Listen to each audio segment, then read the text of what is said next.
Bu hayotda hech kim senga do'st bo'lmaydi. Vaholanki ota-onangdan boshqa. Yana bir xaloskoring bor. Bu ham bo'lsa Alloh. Qolgan soxta do'stlaring seni pulingga yoki-da kuchingga yoki-da xotiningga ola yuradi. Agar foydang tegmasa, qarindosh urug'ing ham senga itin naq qo'y deb yuboradi. Buni isbotini hozir men senga aytib beraman. Ikki qalin do'st bo'lgan ekan. Bir do'sti ikkinchi do'stiga "Meni Alloh uchun yaxshi ko'rasanmi?" debdi. "Albatta yaxshi ko'raman" debdi. "Bo'lmasam" debdi, "masjidga kirasan-da, namozdan so'ng masjidda har kuni imomdan 1 soat ilm olgin men uchun" debdi.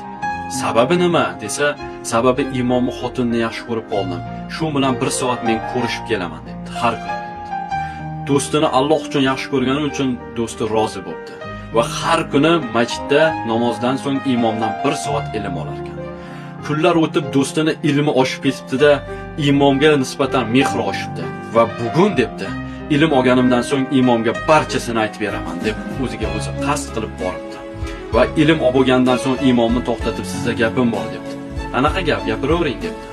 "Xotiningiz bilan ajrashing, u sizga xotinlik qila olmaydi" debdi. Desa imom kulib qo'yib, "Bo'tam men hali uylanmaganman" debdi.